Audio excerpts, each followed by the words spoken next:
ఏమనుకో బాగా నాకు ముందు నువ్వే కూర్చున్నావు, మరి నువ్వు తప్ప ఇంకో కనపడతలేదు. మరి స్తోత్రం పడుకో. యేసు రాజుగా ఇదేందమ్మా రాకడ నీ చేతేసు నామంలో బలపరచబడినగా. స్తోత్రం. హల్లెలూయా. నువ్వు చప్పట్లు కొడితే సైతానుకు చంపదెబ్బ కొట్టినట్టు, నీవు కొట్టకుండా సైలెంట్గా ఉంటే వాడు నిన్ను కొట్టినట్టు. ఇప్పుడు చెప్పు, కొడతావా కొట్టించుకుంటావా? నిజం చెప్పండి. నువ్వు ఇలా కొట్టేవనుకో, ఆహా ఓహో ఆహా అంటుంటాడు. ఆమె కోపం ఉన్న వాళ్ళు ఎంత కొట్టాలి? కోపం ఎలా కొట్టాలి? క్రైస్తవుడా మరువవద్దు ఆయన రాజడా, క్రైస్తవుడా చనిపెట్టి ప్రార్థన చేయి సిద్ధముగా నుండి, చనిపెట్టి ప్రార్థన చేయి సిద్ధముగా నుండి.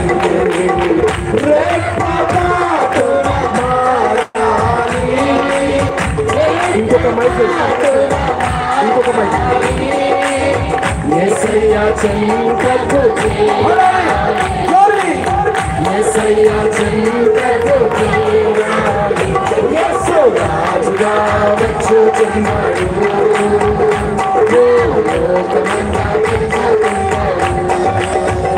యేసు రాజుగా వచ్చుచున్నాడు.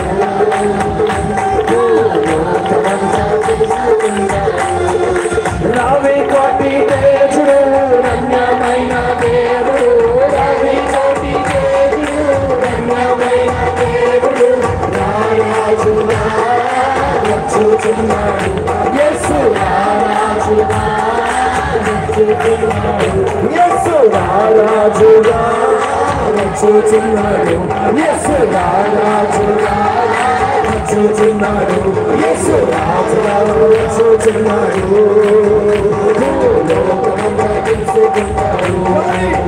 యేసు రాజుగా వచ్చుచున్నాడు, రవి కోటి తేజుడు రమ్యమైన దేవుడు, రవి కోటి తేజుడు రమ్యమైన దేవుడు, రారాజుగా వచ్చుచున్నాడు, యేసు రారాజుగా, యేసు రారాజుగా వచ్చుచున్నాడు, యేసు రాజుగా వచ్చుచున్నాడు. లోకమంతా తెలుసుకున్నాడు, యేసు రాజుగా వచ్చుచున్నాడు. హల్లెలూయా. చపాలి గట్టిగా బోలో యేసు మహారాజుకి, త్వరగా రాబోతున్న యేసయ్యకి. ఆయన వచ్చేది ఆయన దగ్గర పడదమ్మా, తొందరగా ఆయన దగ్గరకు వచ్చేయని అర్థం. స్తోత్రం. నువ్వు బుద్ధి లేని స్థితిలో ఉన్నావంటే శిక్ష తప్పదు.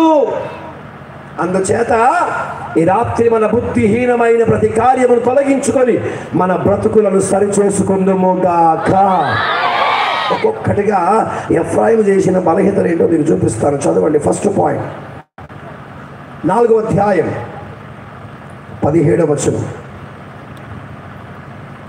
ఎఫ్రాయిము విగ్రహములతో కలుసుకొనెను. అదే యెహోషువ పుస్తకంలోనే ఉంటాం, మనం బయటికి వెళ్ళము కాబట్టి ఇక నేను పుస్తకం పేరు చెప్పాల్సిన పని లేదు. అదే అధ్యాయం చదవండి. వేరే మాటలు ఎక్కడైనా చదవలసి వస్తే అప్పుడు చెప్తాను, అప్పటి వరకు అక్కడే ఉందాం. చదువునా. ఎఫ్రాయిము విగ్రహములతో కలుసుకొనెను, ఎఫ్రాయిము విగ్రహములతో కలుసుకొనెను, వానిని అలాగుననే ఉండనిమ్ము. అయ్యయ్యో ఎంత ఘోరం అయిపోయిందండి. ఎఫ్రాయిము ఐగుప్తు నుంచి వేరు చేసి 40 ఏళ్ళు అరణ్యంలో నడిపించి యోర్దాను దాటించి కనాను చేరిస్తే చివరికి ఎఫ్రాయిము ఏమైపోయాడంటమ్మా?